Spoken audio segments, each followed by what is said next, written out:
அல்லேலூயா அல்லேலூயா அல்லேலூயா. வாழ வயதை மீண்டுமாக தந்த தேவனுக்கு கோடா கோடி நன்றி சொன்னாலும் போதாது. எனக்கு நன்றாக தெரியும், போன வருடம் 29ஆம் தேதி தேவனுடைய கரங்கள் அப்படின்னு எடுக்கும் போதே தேவன் தெளிவாக உணர்த்தி விட்டார். உங்களுடைய கண்ணீர், கவலைகள், துக்கங்கள், வியாகுலங்கள் யாவையும் தாமதமானாலும் அவைகள் எல்லாம் தேவன் ஆசீர்வாதங்களாய் மாற்ற வல்லவராய் இருக்கிறார். இது சாட்சி மட்டும் இல்ல, நம்ம எல்லாருக்கும் ஒரு பாடம். என்ன பாடம்? தேவன் ஒரு நாளும் நம்மை கைவிட மாட்டார். அழைத்த தேவன் உண்மை உள்ளவர். இன்று தேவன் எனக்கு கொடுத்த வார்த்தை ஆயத்தப்பட வேண்டும். எதற்காக நம்ம அடுத்த வருடத்துல ஆயத்தப்படணும் அப்படின்னு சொல்லிட்டு ஒரே ஒரு காரியம் தான். இந்த ஒரே ஒரு காரியத்துல பல விதமான உள்ளாழங்களை உங்களுக்கு தேவனே உணர்த்துவார்னு சொல்லிட்டு நான் நம்புறேன். நம்ம தேவனுடைய வார்த்தைக்குள்ள போறதுக்கு முன்னாடி இந்த வீட்டுக்கு தேவன் ஒரு வார்த்தையை சொல்றதுனால நான் உங்களுக்கு சொல்றேன். அது இந்த வீட்டுக்கு வாக்குத்தத்தமான ஒரு வசனமாக இருக்கும். எடுத்து வாசிக்கலாம். ஏசாயா 25ஆம் அதிகாரம் 4ஆம் வசனம். ஏசாயா 25:4. கொடூரமானவர்கள் சீறு மதிலை மோதி அடிக்கிற பெரும் வெள்ளத்தை போல் இருக்கையில் நீர் ஏழைக்கு பெலனும் நெருக்கப்படுகிற எளியவனுக்கு திடனும் பெரும் வெள்ளத்துக்கு தப்பும் அடைக்கலமும் வெயிலுக்கு ஒதுங்கும் நிழலமா இருந்தீர். இந்த வருடம் முழுவதும் தேவன் இவ்வாறாக தான் இருந்திருக்கிறார். அதனாலதான் நம்ம அனைத்து காரியத்திலிருந்தும் தப்பித்துக் கொண்டே வந்திருக்கோம். அவர் தான் நமக்கு கொடுமையான வெயில்ல நிழலா இருந்தார். கொடூரமான ஆட்களுக்கு முன்பாக நம்மை ஒரு சாட்சியா இன்று தேவன் வந்து நிறுத்தி இருக்கிறார். 5ஆம் வாசியம். வறட்சியான இடத்தில் காங்கையின் மேகத்தினால் தணிவது போல் அந்நியரின் முகத்தை தனிய பண்ணுவீர். மேகத்தின் நிழலினால் வெயில் தணிகிறது போல் பலவானின் ஆரவாரம் தனியும். யார் யாரு நமக்கு விரோதமாய் எழும்பி நாம் சரிந்து விழ வேண்டும் என்று நினைத்தார்களோ அவர்கள் முன்பதாகவே தேவன் நம்மளுடைய தலையை உயர்த்தி அவர்களுக்கே ஒரு சாட்சியாய் நிறுத்துவார். வெறுத்தவர்கள் எல்லாமே நம்ம மேல அன்பு வைக்கிற காலம் வரும். நம்ம நிறைய நேரத்துல வந்து கேட்டிருக்கலாம், எஸ்ப்பா நான் இவங்க மேல அன்பா இருந்தேன், ஆனா என் மேல வெறுப்பா தான் இருக்காங்க. ஆனா அவர் சொல்ற விஷயம், அவங்க எவ்வளவு வேணா வெறுப்பா இருக்கட்டும், நீ என்னோட அன்பு அவர்கிட்ட கொடுத்துட்டே இரு. சில நேரங்கள்ல ஓநாயோட கூட்டத்துல ஆட்டுக்குட்டி ஏந்திரமான தேவன் வந்து வைப்பாரு. ஆட்டுக்குட்டி ஓநாயாக மாறுகிறதற்கு அல்ல, ஆட்டுக்குட்டி சென்று ஓநாய்களை ஆடுகளாக மாற்றுறது. அதற்கு தான் அனுப்புவார். நம்மளாம் ஆட்டுக்குட்டிகள் தான். பிசாசே வந்தாலும் அந்த பிசாச என்ன பண்ணணும், நம்ம எதிர்கொள்ற அளவுக்கு நமக்கு தேவன் என்ன பண்ணியிருக்கிறார், அந்த பலனை கொடுத்திருக்கிறார். இனிமேட்டு பாருங்க, அடுத்த ஒரு சாட்சி எல்லாம் எனக்கு மயக்கமே இல்லை, தேவன் எனக்கு பரிபூர்ண சுகத்தை கொடுத்தாருன்னு சொல்லிட்டு அவங்க சாட்சி சொல்லும்படியாக வைப்பார். இதோ சாமா நான் மாம்சத்துல சொல்லவில்லை, ஆவியில் உணர்ந்து விசுவாசத்தில் வேத வசனத்துல நான் உண்மையா இருக்கிறதுனால, அதுல வாஞ்சையா இருக்கிறதுனால, அதுல முழு நம்பிக்கையா இருக்கிறதுனால சொல்றேன், கண்டிப்பாக இந்த குடும்பம் அநேக ஜனங்களுக்கு சாட்சிகளா இருக்கும். விசுவாசிகள் மாத்திர கைகள். நம்ம நேரடியாக தேவனுடைய வார்த்தைக்குள்ள போகலாம். எசேக்கியேல் 38:7. எசேக்கியேல் 38:7. நீ ஆயத்தப்படு உன்னோடு கூடின உன் எல்லா கூட்டத்தையும் ஆயத்தப்படுத்து. நீ அவர்களுக்கு காவலனாயிரு. இதுல ஒரு முக்கியமான விஷயத்தை தேவன் சொல்றார். ஒரு ஊழியர் உங்களுக்கு தேவனுடைய வார்த்தையை கொடுப்பாரானால் ஃபர்ஸ்ட் அந்த ஊழியன் ஆயத்தப்படுத்தப்பட்டிருக்கணும். அவர் ஆயத்தப்பட்டால்தான் இங்க இருக்கிற கூட்டங்கள்லாம் நீங்க ஆயத்தப்படுங்கன்னு சொல்ல முடியும். நான் வந்து கோவப்படாம தாழ்மையா இருந்தாதான் உங்ககிட்ட கோவப்படாதீங்க, தாழ்மையா இருங்கன்னு சொல்ல முடியும். அப்ப ஒரு ஊழியன் ஆயத்தப்பட வேண்டும். இந்த வேதத்தை நான் வாசிக்கிறதுக்கு முன்னாடி நான் ஆயத்தப்பட்டால்தான் இந்த குடும்பம் ஆயத்தப்பட வேண்டும் அப்படின்னு நான் என்ன பண்ண முடியும், பிரசங்கம் பண்ண முடியும். ஃபர்ஸ்ட் விஷயம், நம்ம எந்த காரியத்துல ஆயத்தப்படணும் நம்ம வந்து பார்க்க போறோம். 3 காரியங்களோ 2 காரியங்களோ நம்ம வந்து பார்க்க போறது இல்லை. ஒரே காரியம். அந்த ஒரு காரியத்துல தேவன் உங்களுக்கு மறைபொருள்களை வைத்திருக்கிறார். அதை அவரே உங்களுக்கு வெளிப்படுத்துவார். எடுத்து வாசிக்கலாம். சங்கீதம் 5ஆம் சங்கீதம் 3ஆம் வசனம்.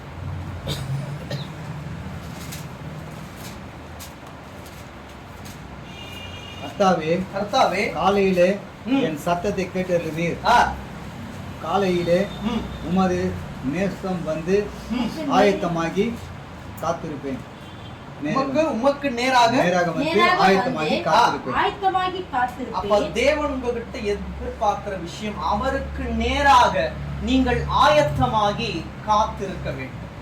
இததான் தேவன் சொல்றார். அப்ப இந்த குடும்பம் அவருக்கு நேராக ஆயத்தமாகி காத்திருந்ததுனாலதான் ஆபத்து வரும்போதெல்லாம் அவருடைய கரம் உங்களை தூக்கி எடுத்து உயர்ந்த வந்து ஸ்தலத்துல வைக்கிறது.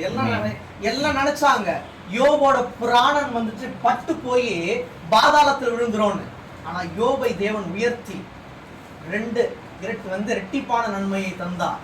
அது போல ஒரு நாள் உங்களை தான் பண்ண மாட்டார். படுகுழியில தள்ளுகிற தேவன் அல்ல. மனிதர்கள் படுகுழியில தள்ளணும்னு நினைப்பார்கள், ஆனா அதை மாற்றி உங்களுக்கு புதிய ஒரு பிராணனை ஆவிக்குள்ளாக நடத்த தேவன் வல்லவரா இருக்கு. நம்புகிற மாத்திரைகள்.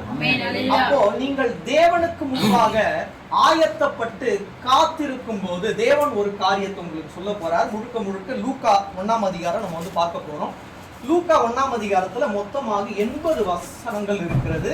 இதை 4 பாகங்களாக பிரிக்கலாம். ஒன்று, லூக்கா 1ஆம் அதிகாரத்துல 1 to 25 வரை காப்ரியல் தூதன் சகரியாவுக்கு ஒரு இது காட்டுறார், விஷன் காட்டுறார், ஒரு தரிசனத்தை காட்டுறார். என்ன ஒரு தரிசனம்னா, சகரியாவும் எலிசபெத்தும் பிள்ளை பெறாத அநேக நாள் வந்துட்டு அவ்வளவு கஷ்டப்பட்டு ஜப வாழ்க்கையில உறுதியா இருந்து கேட்டுக்கொண்டே வந்தார்கள். அவர்கள் கேட்டுக்கொண்டது தேவனுடைய அவருடைய காதுகள்ல கேட்கப்பட்டது. அதனால தேவ தூதன் மூலியமா என்ன பண்றாரு, சகரியாவுக்கு அவர் வந்து தரிசனமாகி இப்படி சொல்றாரு, நீ அநேக நாள் வந்துட்டு உள்ளத்துல நீயும் உன்னுடைய மனைவியும் கஷ்டப்பட்டதை நான் அறிஞ்சிருக்கிறேன். உனக்கு ஒரு குமாரன் பிறப்பான், அவனுக்கு யோவான் என்று பெயரிடுவாயாக அப்படின்னு சொல்றாரு. இவன் சொல்றான், நான் கிழவனாய் இருக்கிறேன், என்னுடைய மனைவி ரொம்ப வந்து சென்றவளா இருக்கிறா, இது சாத்தியமான்னு கேட்கும் போது, நான் காப்ரியல் தூதன் தேவனால் அனுப்பப்பட்டு தேவனுடைய வார்த்தையை சொல்றேன், இதை நீ நம்பாம இருக்கியா? அதனால இந்த காரியம் நடந்து முடியும் வரை நீ ஊமையா இருப்பன்ற. யார சொல்றாரு? சகரியா. அப்ப இதுல இருந்து நம்ம என்ன புரிஞ்சுக்க நம்ம வந்து வேணும்னா, நம்ம ஆயத்தப்பட்டு தேவனுக்காக காத்திருக்கும் போது சில நேரங்கள்ல நம்ம ஊமையா இருக்க வேண்டிய அவசியம் இருக்கிறது. ஏன்னா தேவன் நம்மளோட காரியத்தை ஆயத்தப்படுத்தி அது வந்து நடந்து முடியும் வரை ஊமையாக இருக்கணும். ஏன்னா தேவன் நடத்துவார், அவர் சொன்னால் ஆகும், அவர் கட்டளையிட்டால் நிற்கும். அதுதான் உண்மை. ஆனா சகரியாவுக்கு எப்படி ஆகும்? ஆபிரகாமுக்கு இருந்ததுதான் அவருக்கும் இருந்தது. வயது ஆயிடுச்சு, எப்படி ஆகும்? அவரால் முடியும். வாழ வயதை மறுபடியும் கொடுக்கணும்னா அவரால் மட்டும் தான் முடியும். டாக்டர்ஸால முடியாது, தேவனால முடியும். இதை நம்ம வந்து இப்போ வந்து வந்து பண்ண போறோம். நான் உங்களுக்கு மேலோட்டமா உங்களுக்கு வந்து சொல்றேன். 1 to 25 வரை இப்படி இருக்கிறது. 26 to 56 வரை காப்ரியல் தூதன் மரியாளுக்கு போயிட்டு, உனக்கு ஒரு குமாரன் பிறப்பா, அவருக்கு இயேசு கிறிஸ்து இம்மானுவேல் என்று பெயரிடுவாயாக, அவர் உலகத்தின் பாவத்தை வந்து வந்து வந்து ரட்சிக்க வந்த தேவன் சொல்லிட்டு நம்ம அப்படி வரோம். இதுல இருந்து 26 to 56 வரை அது நம்ம வந்து பார்க்க போறது இல்லை. நம்ம இன்னைக்கு பார்க்க போற ஒரு விஷயம் 1 to 25 வரை எல்லா வசனமும் இல்லை, அதுலயும் ஒரு முக்கியமான வசனங்கள். அதுக்கப்புறமா 57 to 66 வரை காப்ரியல் தூதன் என்ன சொன்னானோ, ஆண் குழந்தை பிறந்தது, அவனுக்கு யோவான் என்று பெயரிட்டார்கள். அது 66 வரைக்கும். 67 to 80 வரை நம்ம சகரியா இருக்காரு பார்த்தீங்களா, அவரு யோவானை பற்றி தீர்க்க தரிசனம் சொல்லுவார். யோவான் எப்படிப்பட்டவர் அப்படின்னு சொல்லி. இப்ப நம்ம நேரடியாக உள்ள ஆழத்துக்குள்ளாக நம்ம போலாம், எடுத்து வாசிக்கலாம். அது லூக்கா 1ஆம் அதிகாரத்துல 5 வாசிங்க. யூதேயா தேசத்தின் ராஜாவாகிய யோரதின் நாட்களில் அபியா என்னும் ஆசாரிப வகுப்பில் சகரியா என்னும் பேர் கொண்ட. அப்ப சகரியா யாரு? ஆசாரியன். ஆசாரியனோட வேலை என்னன்னா, உள்ள போயிட்டு தூபம் வந்து காட்ட வேண்டிய வேலை அவனுடைய வேலை. யாரு? ஆசாரியனோட வேலை. அவ்வாறு அவன் தூபம் காட்டும் போது அந்த தூப பீடத்தின் வலது பக்கத்துல காப்ரியல் தூதன் தோன்றி அவருக்கு என்ன பண்றாரு, அந்த ஒரு தரிசனத்தை சொல்றாரு. இது நம்ம வந்து வாசிக்கலாம். வாசிங்க. இந்த 6ஆம் வசனம் இருக்கு பாத்தீங்களா, அது இந்த குடும்பத்துக்கு ரொம்ப முக்கியமான வசனம். 6ஆம் வசனம் வாசிங்க. அவன் மனைவி ஆரோனுடைய குமார்த்தியில் ஒருத்தி, ம். அவள் பேர் எலிசபெத். 6 வாசனம். அவர்கள் இருவரும் ம். கத்தரிட்ட சகல கற்பனைபடியும் இருவரும்னா இவங்க இருவரும் நீங்க நினைச்சுக்கணும். வாசிங்க. இருவரும் அவர்கள் இருவரும் கத்தரிட்ட சகல கற்பனைபடியும் சகல கற்பனைகளின்படியும் நியமங்களின்படியும் குற்றமற்றவர்களாய் நடந்து குற்றமற்றவர்களாய் நடந்து. அதனாலதான் இன்னைக்கு ஜீவன் போகலாம் ஒரு நாள் விட மாட்டார். அதான் சொன்னாங்கல்ல 15 வருடம் அப்படிலாம் இல்ல. அங்க எவ்வளவு நாள் குறித்து வைத்திருக்கிறாரோ அவ்வளவு நாட்கள் இவர்கள் வாழ்ந்து சுற்றித்திருப்பார்கள். நான் விசுவாசத்துல சொல்றேன். நீங்களும் விசுவாசிக்கிறீங்கன்னா கையில விட்டாங்க. வாசிங்க. வாசிங்க. தேவனுக்கு முன்பாக நீதி உள்ளவர்களாய் இருந்தார்கள். எலிசபெத் மலடியா இருந்தபடியால் அவளுக்கு பிள்ளை இல்லாது இருந்தது. 20 வயது சென்றவர்களாய் இருந்தார்கள். அப்படி இருக்க அவன் தன் ஆசாரிப்பு வகுப்பின் முறைப்படி தேவ சந்நிதியிலே ஆசாரி ஊழியம் செய்து வருகிற காலத்தில் ஆசார ஊழிய முறையின்படி அவன் தேவாலயத்தில் பிரவேசித்து தூபம் காட்டுகிற சீட்டு பெற்றான். தூபம் காட்டுகிற வேளையில் ஜனங்கள் எல்லாரும் கூட்டமாய் வெளியே ஜெபம் பண்ணி கொண்டிருந்தார்கள். அப்போது கர்த்தருடைய தூதன் ஒருவன் பலிபீடத்தின் வலது பக்கத்திலே நின்று அவனுக்கு தரிசனமானான். சகரியா அவனை கண்டு கலங்கி பயமடைந்தான். தூதன் அவனை நோக்கி, சகரியாவே பயப்படாதே. இந்த குடும்பத்துக்கு சொல்றாரு, பயப்படாதே, உன் வேண்டுதல் கேட்கப்பட்டது. அதனாலதான் இன்னைக்கு சாட்சி. உங்களுடைய வேண்டுதல், நம்ம எல்லோருடைய வேண்டுதல், நம்ம அவர்களுக்காக ஜெபித்த ஒரு ஜெபம் அவருக்கு கேட்கப்பட்டது. அதனால சொல்றாரு பயப்படாதே. உன் வேண்டுதல் கேட்கப்பட்டது. உன் மனைவியாகி எலிசபெத் உனக்கு ஒரு குமாரனை பெறுவாள். அவனுக்கு யோவான் என்று பெயரிடுவாயாக. தெளிவா சொல்றாரு பாருங்க. ஆண் குழந்தை பிறக்கும், அவனுக்கு யோவான் என்று பெயரிடுவாயாக. உனக்கு சமாதானமும் மகிழ்ச்சியும் உண்டாகும். இந்த குடும்பத்துக்கு சமாதானமும் மகிழ்ச்சியும் உண்டாகும்படியாக தேவன் வைப்பார். விசுவாசிக்கிற மாத்திரம் கைகளை விட. அவன் பிறப்பின் நிமித்தம் அநேகர் சந்தோஷப்படுவார்கள். அவன் கர்த்தருக்கு முன்பாக பெரியவனாய் இருப்பான். திராட்சரசம் மதுவும் குடியான். தன் தாயின் வயிற்றில் இருக்கும் போதே பரிசுத்த ஆவியினால் நிரப்பப்பட்டிருப்பான். இந்த வார்த்தையை போட்டு வச்சுக்கோங்க. நாம் அனைவரும் பரிசுத்த ஆவியினால் நிரப்பப்பட்ட ஜனங்கள். அதனால் அசுத்த ஆவியோ பிசாசின் காரியமோ ஒன்றுமே வந்து சேதப்படுத்தாது, எதுவுமே இருக்காது.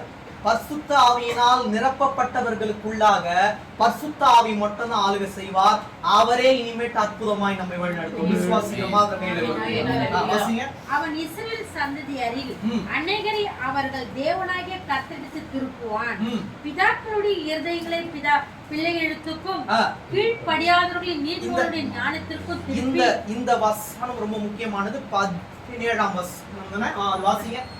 நீதிமானுடைய ஞானத்திற்கும் திருப்பி உன்னதமான ஜனத்தை கர்த்தருக்கு ஆயத்தப்படுத்தும்படியாக அவன் எலியாவின் ஆவியையும் பலனும் உடையவனாய் அவருக்கு முன்னே நடப்பான் என்றான். அப்ப அந்த உன்னதமான இந்த ஜனங்கள் இருக்கு பாருங்க, அது வாசிங்க. உன்னதமான ஜனத்தை கர்த்தருக்கு ஆயத்தப்படுத்தும்படியாக அவன் எலியாவின் ஆவியும் பலனும் உடையவனாய் அவருக்கு முன்பாக நடப்பான். அப்போ யோவான் எப்படி வந்துட்டு நடப்பான்னு சொல்லிட்டு தெளிவா என்ன பண்றாரு? கேப்ரியல் தூதன் சகரியாவுக்கு சொல்றாரு, நம்ம எல்லாம் யாரு? உன்னதமான ஜனங்கள், அவருக்காக ஆயத்தப்படணும்.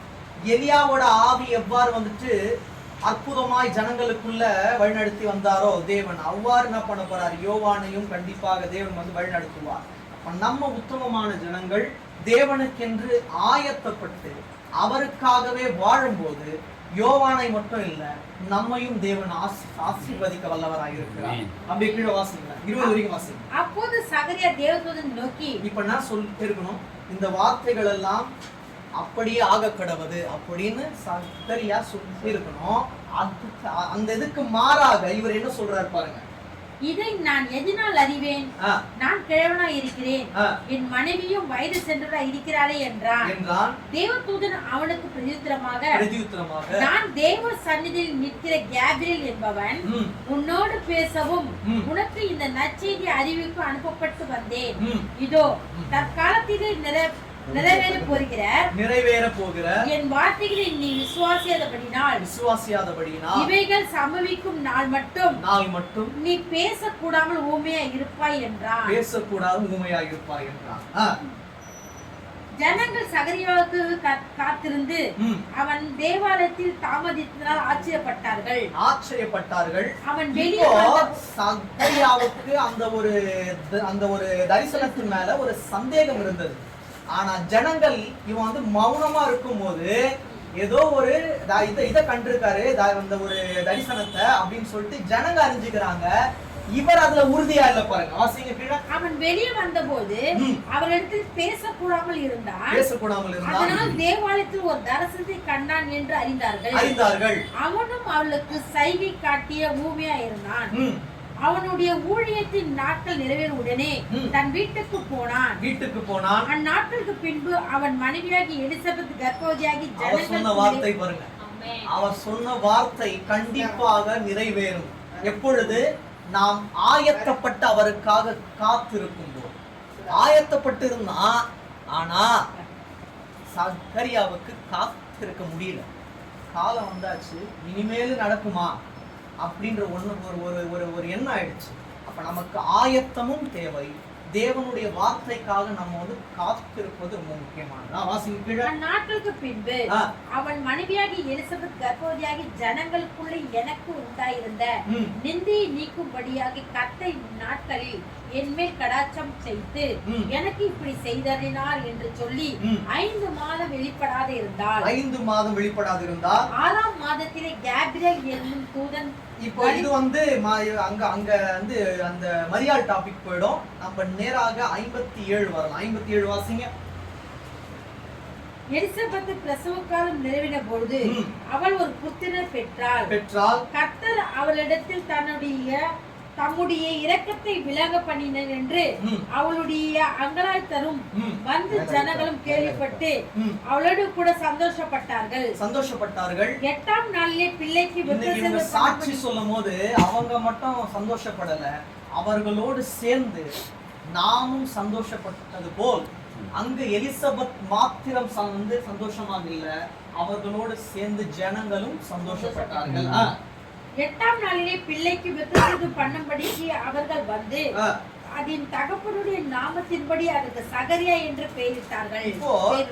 இப்போ அந்த ஜனங்கள் என்ன பண்றாங்க, எவ்வாறு சகரியான் இருக்கோ அதே பேரை இந்த பிள்ளைக்கும் வைக்கலாம்னு சொல்லிட்டு ஜனங்கள் வந்து ஆலோசனை சொல்றாங்க. ஆனா எலிசபெத், நீங்க நல்லா கவனிங்க, தேவ தூதன் யாருக்கு வந்து இந்த ஒரு தரிசனம் ஆனார்னு சொல்லிட்டு உங்களுக்கு தெரியும், சகரியாவுக்கு. ஆனா எலிசபெத்துக்கு என்ன பெயர் வைக்க போறாங்க, என்ன பிள்ளை பிறக்கும், இதெல்லாம் அவங்களுக்கு என்ன ஆகல, தெரியல. பிள்ளை பிறந்த உடனே அவங்க சொல்றாங்க இவனுக்கு யோவான்னு சொல்லிட்டு பேரிடணும்னு சொல்லிட்டு. வாசிங்க. அப்போது அதன் தாய் அப்படி அல்ல அதற்கு யோவான் என்று பெயரிட வேண்டும் என்றால் அதற்கு அவர்கள் உன் உறவின் முறையார் இந்த பேர் உள்ளவன் ஒருவனும் இல்லையே என்று சொல்லி அதன் தகப்பனை நோக்கி இதற்கு என்ன பெயரிட மனதா இருக்கிறீர் என்று சைகையில் கேட்டார்கள். எலிசபெத் என்ன பண்றாங்க, யோவான் அப்படின்னு சொல்லிட்டு என்ன பண்ணணும், பெயர் வைக்கணும்னு சொல்லிட்டு அவங்க ஒரு தீர்மானத்துல இருக்காங்க. இவங்க என்ன பண்றாங்க, சகரியா கிட்ட போயிட்டு நீங்க என்ன இந்த வந்து பெயர் வைக்கலாம் அப்படின்னு இருக்கீங்கன்னு சொல்லிட்டு ஒரு ஆலோசனை கேட்கறாங்க. இன்னும் கூட அவர் ஊமையா தான் இருக்காரு. அத பாருங்க, அது உங்களுக்கு வந்து விளக்கமா சொல்லுவாங்க பாருங்க. வாசிங்க. அவன் எழுந்து பலகையை கேட்டு வாங்கி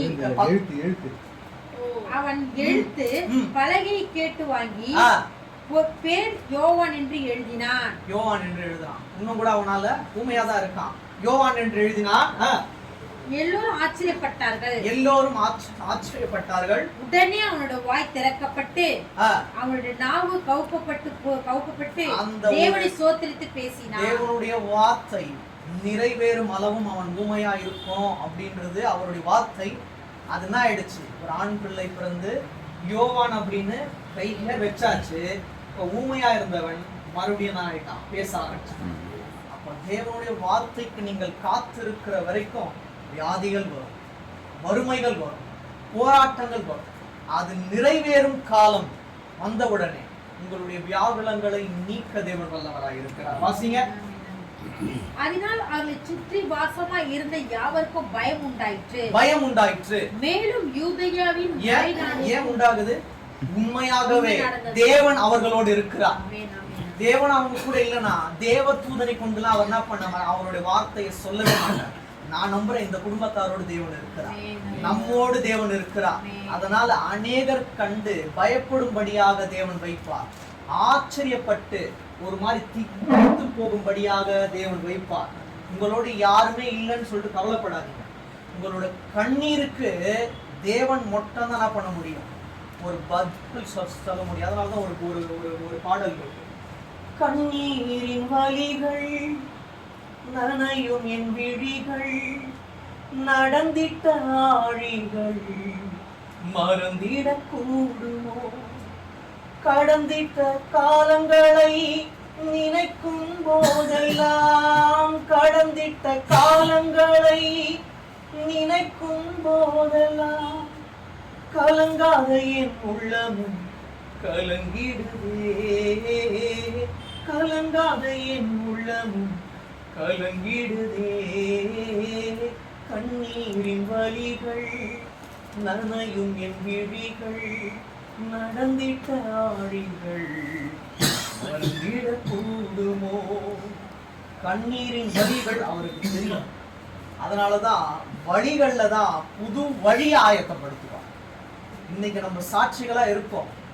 எதனாலனா தேவன் ஒரு வழியை கொடுத்துட்டு புது வழியை என்ன பண்றார், ஆயத்தப்படுத்துறார். அந்த வழி ஆசீர்வாதத்துக்கான வழியாக இருக்கும். வாசிங்க கீழே. அவைகளை கேள்விப்பட்டவர்கள் எல்லாரும் தங்கள் மனதிலே அவைகளை வைத்துக் கொண்டு இந்த பிள்ளை எப்படிப்பட்டதா இருக்குமோ என்றார்கள். கர்த்தருடைய கரம் அந்த பிள்ளையோடு இருந்தது. இந்த வார்த்தை பாருங்க, கர்த்தருடைய கரம் அந்த பிள்ளையோடு இருந்தது. நம்ம எல்லாமே அவருக்கு நிறைய பிள்ளைகள் தான். அவருடைய கரம் நம்ம எல்லார் மேலயும் இருக்கும். அவரை பிரிச்சுலாம் பார்க்க மாட்டார். அதனாலதான் இன்னாலும் நடத்துறா, இனிமேலும் நடத்தும். புது வருடம் இப்படி இருக்கும் அப்படி இருக்கும் இல்ல, அவருடைய கரம் நம்மளுடைய சிரசின் மேல இருக்குமானால் அடுத்த வருடமும் இந்த வருடத்தை விட வித்தியாசமாய் மாற்றுவார். வியாதிகள் எல்லாமே குறைந்து போற, இன்னும் கேட்டா வியாதிகள் எல்லாமே நம்ம சுகமா தான் இருக்கும். அவருடைய தகப்பனாகிய சகரியா பரிசுத்தாவில் நிரப்பப்பட்டு, பரிசுத்த ஆவியால் நிரப்பப்பட்டு தீர்க்க தரிசனமாக இஸ்ரவேலின் தேவனாகிய கர்த்தருக்கு ஸ்தோத்திரம் உண்டாவதாக, அவர் தம்முடைய பிதாக்களுக்கு வாக்குத்தத்தம் பண்ணின இரக்கத்தை செய்வதற்கும் தம்முடைய பரிசுத்த வாக்குத்தத்தம் பண்ணின இரக்கத்தை இந்த வீட்டுக்கு கண்டிப்பாக செய்வார். எப்பவுமே தேவன் என்ன பண்ணுவார், ஒரு ஊழியருக்கு 3 விதமா நடத்துவார். ஒன்று, அவங்க பிரசங்கம் பண்ணும்போது முன்னுரை, இரண்டாவது திறவுகோல் வசனம், மூன்றாவது முடிவுரை. உங்களுக்கு முன்னுரையாக சொல்லப்பட்டது தேவனுக்கு நேராக ஆயத்தப்பட்டு நீங்கள் காத்திருக்க வேண்டும். அவ்வாறு உங்களுக்காக தேவன் நிறைவேற்ற போகிற காரியத்துக்காக நீங்கள் காத்திருக்கும் போது நாம் ஊமைகளாய் இருக்க வேண்டும். ஊமைகளாய் இருந்தால் நமக்கான காரியத்தை தேவன் நேர்த்தியாய் நடத்தி நமக்கு ஒரு விடுதலை கொடுப்பார். அது என்னது? ஒரு முன்னுரை, இன்ட்ரோடக்ஷன். திறவுகோல் வசனம் அப்படின்றது ஒரு முக்கிய பங்காக இருக்கும், உங்களுக்கு இந்த குடும்பத்துக்கு இருக்கும். அதான் இந்த வசனம். வாசிங்க, இப்போ வாசிங்க, அது வாசிங்க. அவர் நம்முடைய பிதாக்களுக்கு வாக்குத்தத்தம் பண்ணின இரக்கத்தை செய்வதற்கும், வாக்குத்தத்தம் பண்ணின இரக்கத்தை செய்வதற்கும் தம்முடைய பரிசுத்த உடன்படிக்கை நினைத்தருள்வார். அவர் கண்டிப்பாக இந்த வார்த்தையை எழுதி வச்சுக்கோங்க. அவர் என்ன பண்றாராம், வாசிங்க. தம்முடைய பரிசுத்த உடன்படிக்கையை கண்டிப்பாக நினைத்தருள்வார். உங்கள் சத்துருக்களை கையினின்று நீங்கள் விடுதலையாக்கப்பட்டு உயிரோடு இருக்கும் நாளெல்லாம் பயமில்லாமல் எனக்கு முன்பாக பரிசுத்தத்தோடும் நீதியோடும் எனக்கு ஊழியம் செய்ய கட்டளையிடுவேன் என்று. இந்த வார்த்தை ரொம்ப முக்கியமானது. உங்களுடைய சத்துருக்களை உங்களை கண்டு ஆச்சரியப்படும்படியாக வைப்பார். வாழ்ந்தால் இவர்களை போல வாழ வேண்டும் என்று அவர்களே சாட்சி சொல்லும்படியாக வைப்பார். கீழே வாசிங்க அப்படியே. அவர் தம்முடைய பிதாவாகிய ஆபிரகாம் இட்ட ஆணை நிறைவேற்றுவதற்கும் ஆதி முதல் கொண்டிருந்த தம்முடைய பரிசுத்த தீர்க்கதரிசியின் வாக்கினால் தாம் சொன்னபடியே தமது ஜனத்தை சந்தித்து மீட்டுக் கொண்டு தம்முடைய சத்துருக்களினின்று நம்மை பகைக்கிற யாவுடைய கை நின்று நம்மை ரட்சிக்கும்படிக்கு தம்முடைய தாசனாகிய தாவீதின் வம்சத்திலே நமக்கு ரட்சணிய கொம்பை ஏற்படுத்தினார். ரட்சணிய கொம்பை கண்டிப்பாக ஏற்படுத்துவார். எனக்கு இவர்கள் கிட்ட இருந்து ரட்சிப்பு வருமா, இவங்க என்ன பண்ணுவாங்க, ஆறுதலா இருப்பாங்களான்னு சொல்லிட்டு ஜனங்களை நீங்க என்ன பண்ணாதீங்க, தேடி போகாதீங்க. அவரே உங்களுக்கு நித்திய ஆறுதலார், அவரே உங்களுக்கு ஒரு ரட்சிப்பார், ஒரு ரட்சணிய கொம்புமாக தேவன் இருப்பார். ரட்சணிய கொம்புனா ஒன்னே இல்லை, மீட்கும் கிரீடம்னு அர்த்தம், மீட்கும் தேவன் அர்த்தம். வெவ்வேறு வார்த்தைகள், அந்த வார்த்தைகளை நம்ம தான் புரிஞ்சுக்கணும். அப்போ ரட்சணிய கொம்புமாய் அவர் இருக்கும் போது இந்த வீடு எதை கண்டும் கலங்க வேண்டிய அவசியமே இல்லை. வாசிங்க.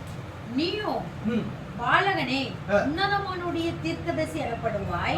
நீ கர்த்தருக்கு வழியை ஆயத்தப்படுத்தவும் தமது தேவனுடைய உருக்கமான இரக்கத்தினாலே அவருடைய ஜனத்துக்கு பாவ மன்னிப்பாக ரட்சிப்பை வெளிப்படுத்தவும் அவருக்கு முன்னாக நடந்து போய் அந்தகாரத்திலும் மரண இருளிலும் உட்கார்ந்திருக்கிறதுக்கு வெளிச்சம் தரவும் தம்முடைய காலை சமாதானத்தின் வழியில் நடத்தவும் விக்கிரத்தினாலே உன்னதத்தில் இருந்து தோன்றிய அருணோதயம் நம்மை சந்தித்து என்றான். இப்போ இது நல்லா புரிஞ்சுக்கோங்க. சகரியா தீர்க்க தரிசனமாக யோவான் எவ்வாறு இருப்பாருன்னு சொல்லிட்டு தெள்ள தெளிவா சொல்றாரு.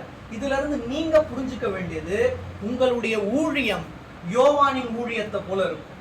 யார் யார் இருள்ல இருக்காங்களோ அவர்கள் எல்லாரையும் நீங்க என்ன பண்ணுவீங்க, நீங்க வெளிச்சத்துல கொண்டு வருவீங்க. உங்களுடைய சாட்சி இருள்ல இருக்கிற ஜனங்களை வெளிச்சத்துக்காக கொண்டு வர. எப்படி என்றால், நான் மயக்க போட்டு ஒரு மாதிரி ஜீவன் போகும்படி இருந்தேன், என்னையே தேவன் என்ன பண்ணார், மீட்டு கொண்டு ஒரு சாட்சியா நிறுத்தினார்னா உங்களை நிறுத்த மாட்டாரான்னு சொல்லிட்டு இருள்ல இருக்கிற ஜனங்களை வெளிச்சத்துக்குள்ளாக வழிநடத்தும் ஒரு பெரிய ஒரு நட்சத்திரமாக தேவன் மாற்றுவார்.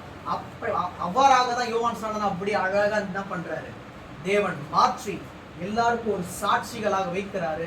நாமும் தேவனுக்கென்று ஒரு சாட்சியாக இருப்போம். இன்னும் ரெண்டே காரியம் தான், நாம் தேவனுக்காக ஆயத்தப்பட்டு காத்திருக்கும் போது எவ்வாறு சகரியாவுக்கும் எலிசபெத்துக்கும் யோவான் கிடைத்தாரோ நமக்கும் பெரிய ஒரு ஆசீர்வாதத்தை தேவன் கொடுப்பார்.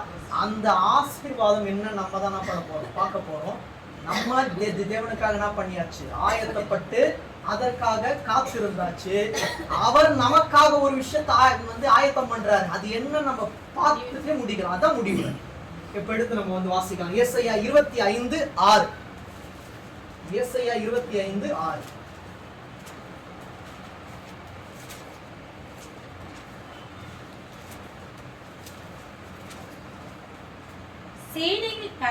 சேனைகளின் கர்த்தர் இந்த மலையிலே சகல ஜனங்களுக்கும் ஒரு விருந்தை ஆயத்தப்படுத்துவார். அது கொழுமையான பதார்த்தமும் பழமையான திராட்சரசமும் ஊனும் நினமுள்ள பதார்த்தங்களும் தெரிந்த பழமையான திராட்சரசமும் நிறைந்த விருந்தாய் இருக்கும். அடுத்த வருடம் உங்களுக்கு ஒரு விருந்து காத்து கொண்டு இருக்கிறது. அந்த விருந்து என்ன விருந்து அப்படின்னு சொல்லிட்டு நான் இதோட முடிக்கிறேன். என்ன விருந்துன்னு சொல்லிட்டு வருங்காலத்துல தேவனை என்ன பண்ணுவார், உங்களுக்கு மாதம் உணர்த்துவார். அது ஆசீர்வாதமா இருக்கலாம். நீங்கள் நினைத்ததை விட பெரிய ஒரு மேன்மைக்குள்ளாக நடத்தலாம். இல்ல நீங்க கேட்டுக்கொண்ட காரியங்கள் புது வருடத்துல இவ்வளவு வருடங்கள் நடக்கல, அடுத்த வருடத்துல நடந்திருக்குது, நீங்க சாட்சி சொல்லலாம். அந்த விருந்தை தேவனை என்ன பண்ணுவார், ஆயத்தப்படுத்துவார். பொதுவாக நம்ம கேட்கறதெல்லாம் எங்களுக்கு கனிகள் வேணும்னு கேட்போம். தேவன் விதை கொடுத்துருவார். நம்மளுக்கு புரியாது. உங்களுக்கு கனி கொடுத்துட்டா 1, 2 இல்ல 10 சம்திங் தான் பண்ணுவீங்க, எடுத்துப்பீங்க. விதை கொடுத்துட்டா அது விதை போட்டு தண்ணீர் ஊற்றி வளர்ந்து காய் அப்புறம் கனியாக மாறி 100மாக 1000மாக பலன் கொடுக்கும் போது இந்த 10 உங்களுக்கு கண்ணில் வராது, அந்த 1000 அப்படிதான் தேவன் மாற்றுவார். அதனால நீங்க உங்களுடைய வார்த்தைகள்லாம் புது வருடத்துல எங்களுக்கு கனியை தாங்கன்னு கேட்கக்கூடாது, விதை கொடுங்கப்பா. வித்தியாசமான விதை கொடுங்க. அந்த விதை உங்களுக்கு ஆசீர்வாதமா இருக்கணும், உங்க மூலியமா அனைவருக்கு ஆசீர்வாதம். அவ்வாறாக தேவன் மாற்ற போகிறார். ஒரே ஒரு காரியம் நான் சொல்லி முடிச்சிடறேன். சங்கீதம் 23 எல்லாருக்கும் தெரியும், அது 5. சங்கீதம் 23ஆம் சங்கீதம் 5ஆம் வசனம். என் சத்துருக்கு முன்பாக நீர் எனக்கு ஒரு பந்தியை ஆயத்தப்படுத்தி, என் சத்துருக்களுக்கு முன்பாக நீர் எனக்கு ஒரு பந்தியை ஆயத்தப்படுத்தி, என் தலையை எண்ணெயா அபிஷேகம் பண்ணுகிறேன். இந்த வார்த்தை பாத்தீங்கன்னா கேட்கும் போதே உச்சிலிருந்து பாதம் வரை கண்டிப்பாக மெய்சில் இருக்கும். நமக்கு ஆசீர்வாதமா இருக்கவங்க கூட விருந்து ஆயத்தப்படுத்தினா அதுல பெரிய ஒரு சுவாரஸ்யம் இருக்காது. நம்ம அழிந்து 3 வேளை பட்டினியா இருந்து சாகணும்னு சொல்லிட்டு சத்துருக்கள் நினைப்பாங்க. அவர்கள் முன்பதாக நமக்கு தேவன் ஒரு விருந்தை ஆயத்தப்படுத்துவார். ஆயத்தப்படுத்தி அவ்வாறு விட மாட்டார், நம்மளுடைய தலையை எண்ணெயினால் அபிஷேகம் பண்ணுவார். அந்த அபிஷேகம் என்பது தேவனுடைய ஆசீர்வாதம், அவருடைய பரிசுத்த ஆவியினால் நிரப்பப்படுதல். தலை முதல் பாதம் வரை நம்மை என்ன பண்ணுவார்? தேவன் அவருடைய பரிசுத்த அபிஷேகத்தால் நிரப்பி ஆகாரத்தினாலும் இருதயத்தில் உள்ள வியாகுலங்களை நீக்கி பரிசுத்த ஆகாரத்தினாலும் நமக்கு ஒரு விருந்தை ஆயத்தப்படுத்துவார். புது ஆண்டுல சத்துருக்கள் என்ன பண்ணுவாங்க? அதை பார்ப்பாங்க. நம்ம விருந்து உண்ணும் போது அவர்கள் பார்த்து ஆச்சரியப்பட்டு நிற்கிறது உங்களுடைய கண்களும் நம்ம எல்லோருமே பார்த்து ஆச்சரியப்படும்படியாக தேவன் வைப்பாங்க. கடைசியாக நம்ம எசேக்கியேல் 38:7 மட்டும் வாசித்து முடிச்சு நம்ம முடிச்சிருவோம்.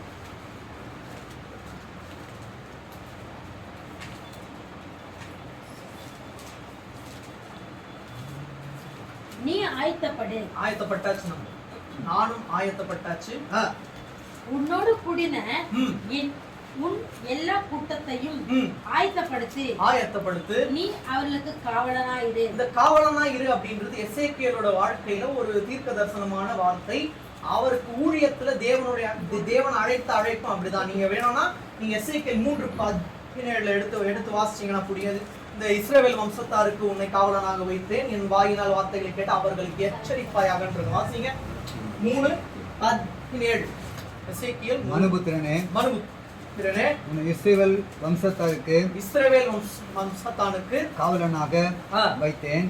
நீ என் வாயினாலே வார்த்தைகளை கேட்டு என் நாமத்தினாலே அவர்களை எச்சரிப்பாயாக. இதுதான் 38:7 மறுபடியும் காவலன் சொல்றாரு. இங்கிலீஷ்ல வாட்ச்மேன் இருக்கு. ஊழியர்களோட வேலையே அதான், பாதுகாத்து அவர்கள் ஃபர்ஸ்ட் ஆயத்தமா இருக்கணும். வாட்ச்மேன் தூங்கிட்டான் அப்படின்னா அவ்வளவுதான். வாட்ச்மேன் என்றைக்கு விழிப்பா இருக்கணும், ஆயத்தமா இருக்கணும். அவன் விழிப்பா இருந்த பிறகுதான் அந்த கூட்டத்தை அவன் ஆயத்தப்படுத்தணும். அவன் ஆயத்தப்படுத்தி எல்லோரும் தேவனுக்காக, அவர்களுக்கு தேவன் என்ன வைத்திருக்கிறாரோ அந்த விஷயத்துக்காக காத்திருக்கும் போது தேவன் நமக்காக விருந்தை ஆயத்தம் பண்ணுவார். எப்படிப்பட்ட விருந்து? சத்துருக்கள் கண்டு ஆச்சரியப்பட்டு கைத்து போகும்படியாக ஒரு விருந்தை தேவன் என்ன பண்ணுவார்? ஆயத்தம் பண்ணுவார். ஆயத்தம் பண்ணின பின்பு நம்மளுடைய தலையை என்ன பண்ணுவார்? அவர் எண்ணெயினால் அபிஷேகம் செய்வார். அப்பொழுது நம்ம அனைவருக்கும் ஒரு சாட்சிகளா இருப்போம். வியாதியிலிருந்து நீங்கி நம்மை பலத்துக்குள்ளாக நடத்துவார். இந்த குடும்பம் இனிமேட்டு வியாதிப்படாது. அவர் தள்ளாடும் போது நம்மை கை தூக்கி விடுகிற தேவன். அதனால்தான் கண்ணீரின் கரம் என்னை தாங்கிட நானஞ்சிடேன், இருளுலகின் பயணங்களில் நீர் என்னுடன். யாருமே இல்லைனாலும் அவர் மட்டும் போதும். அவர் இருந்தார் என்றால் நம்மளுடைய வாழ்க்கையை உயரத்துல கொண்டு போய் அற்புதமாய் வழிநடத்துவார். விழுந்து போன நம்மை தான் தூக்கி எடுக்கிற தேவன். காணாத போன ஆட்டை தான் தேடி வந்து தேற்றி அநேக ஆடுகளுக்கு முன்பாக இந்த ஆட்டை என்ன பண்ணுவார்? சாட்சியாக வைப்பார். அவ்வாறு இந்த குடும்பத்தை தேவன் என்ன பண்ண போறார்? சாட்சியாக வைக்க போகிறார். வியாகுலங்கள் நீங்கும். புதிய வருடத்தில் புதிய காரியங்களை தேவன் செய்து அவர் உங்களுக்காக என்ன ஆயத்தம் பண்ணினாரோ அதை நீங்கள் பெற்றுக்கொள்ளும் படியாக உங்களை ஆயத்தப்படுத்தி உங்களை என்ன பண்ணுவார்? உங்க வித்தியாசமா நடத்துவார். ஏன்னா அவருக்காக நீங்க என்ன பண்ணிருக்கீங்க? காத்து கொண்டே இருக்கீங்க. கண்டிப்பாக இது நடந்தே தீரும். விசுவாச வாழ்க்கையில மட்டும் உறுதியா இருங்க. யாரை மறந்தாலும் பரவாயில்ல, வாழ்நாள் முழுவதும் அவரை மட்டும் மறக்காது இருங்க. உங்களுக்கு வேண்டியதை அந்தந்த நேரத்துல செய்து ஆசீர்வதித்து உங்களை வழிநடத்துவார். அதான் இருக்கு. நிச்சயமாகவே நான் உன்னை ஆசீர்வதித்து உன்னை பெருகவே பெருக பண்ணுவேன். அது வெறும் வார்த்தை அல்ல, வாக்குதத்தம் பண்ணப்பட்டு உறுதியாக்கப்பட்டு எவ்வாறு ஆணி அடித்து அதை படுத்தி கொண்டே இருக்கிறார்களோ அது போல அது உறுதியாக்கப்பட்ட வார்த்தை. அந்த வார்த்தை கண்டிப்பாக நிறைவேறும். ஆசீர்வதிக்கப்பட்டு இருப்பீர்கள். உங்களை தேவன் பெருகவே பெருக பண்ணுவார். கண்களை மூடலாம். அன்பின்